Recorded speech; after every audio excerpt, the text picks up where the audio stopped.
You've seen the guys on Instagram, sitting in first class sipping champagne telling you they paid $5 for a $10,000 ticket. They call it travel hacking. I call it marketing because the bank isn't a charity. And if they're giving you a free flight to Bali, it's not a gift, it's a commission on the financial destruction of your future. Here is what we're doing today. We're pulling back the curtain on credit card rewards, points, miles, cash back, and the casino psychology behind them. And the enemy is gamification, the trick that turns spending money into a high-score game. By the end of this video, you'll understand why you usually can't beat the house, why the perfect strategy works on spreadsheets but falls apart in real life, and why the safest wealth-building tool is friction, not rewards. Now let me show you what this looks like in the real world. Meet Points Paul. Paul is in a store staring at a $2,004 TV. He doesn't need it. His current TV works fine. But then the thought hits him, and you can almost hear a slot machine sound in his head. If I buy this, I hit the minimum spend for the bonus. That's 50,000 points. That's basically free money. So Paul swipes, he smiles, and behind him, a bank CEO lights a cigar with a $100 bill. Here is the question: if points are free, why are banks some of the most profitable businesses on earth? If rewards were truly a gift, why do they spend billions advertising them? Someone is paying, and the system is designed so you don't notice who. So let's start with the core mechanism.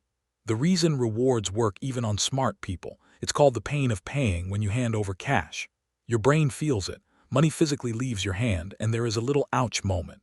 Researchers often describe this as your insula lighting up, basically a part of your brain associated with pain and loss.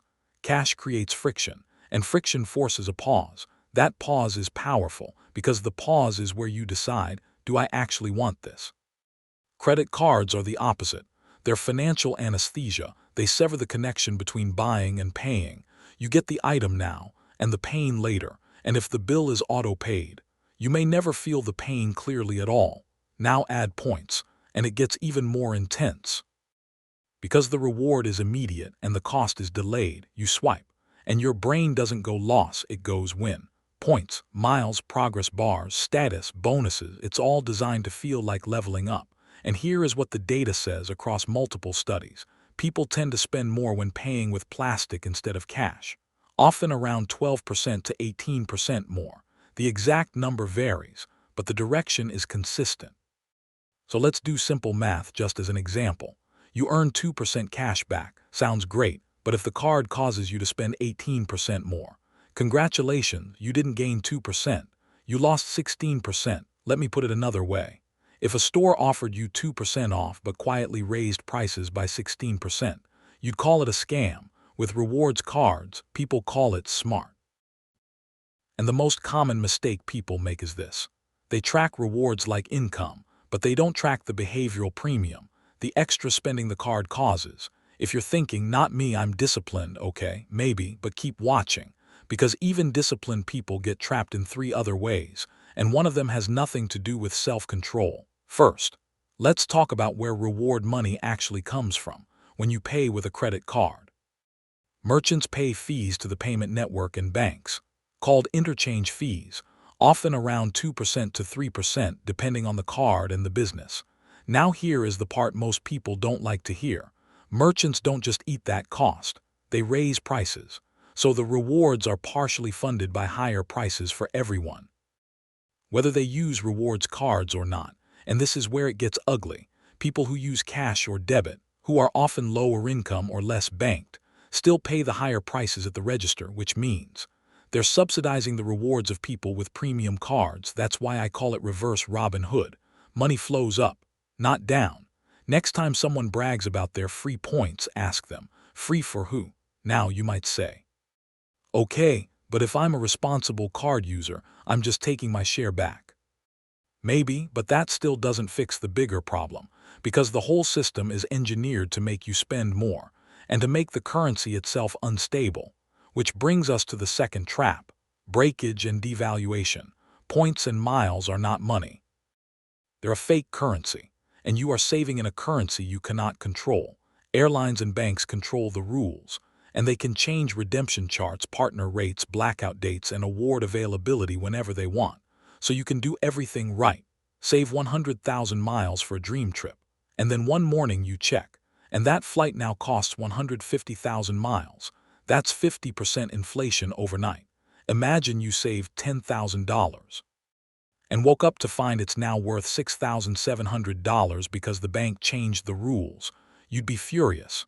With points, people shrug because it doesn't feel like real money, but it is real money because it represents real purchasing power you're counting on.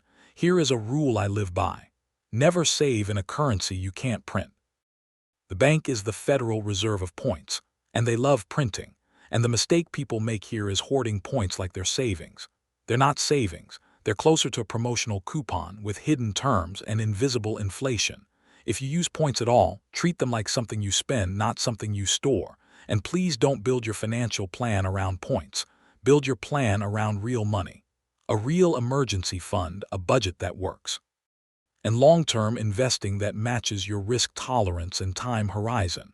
For a lot of people, that might mean diversified, low-cost index funds.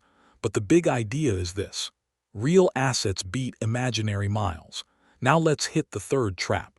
And this one can hurt you even if you never pay a penny of interest. The utilization trap. To maximize rewards, people put everything on the card.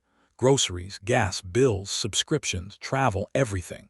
But credit scores often include a factor called utilization, basically how much of your available credit you're using. When utilization is high, especially around statement time, your score can drop. You'll often hear a guideline like keep it under 30%, but lower is generally better, and timing matters. So what happens is people chase $20 or $50 in rewards, but their utilization spikes, their score dips, and then they apply for a car loan or a mortgage, and that tiny dip can mean a worse interest rate. Now, I'm not saying every small score change will ruin your life, but here is the concept that matters. You can spend years optimizing for tiny rewards, and then lose thousands on one big borrowing decision, because the stakes are not equal. You picked up pennies in front of a steamroller. Example just to illustrate. If a score drop nudges your mortgage rate up even slightly on a large loan, that can translate into a very real increase in total interest over time. It might not be exactly the same for everyone, but the direction is always the same. Small reward. Big potential cost, and the mistake people make is thinking, I pay it off every month so it can't hurt me. Utilization can still fluctuate and still matter, even if you pay in full, because of when balances report. Now, to be clear, some people do run rewards like a machine. They churn cards. They track categories. They never miss a payment. They keep utilization low. They redeem quickly. They never overspend. They never get tempted. They never slip. But here is the honest truth. That optimal strategy is not a normal human strategy.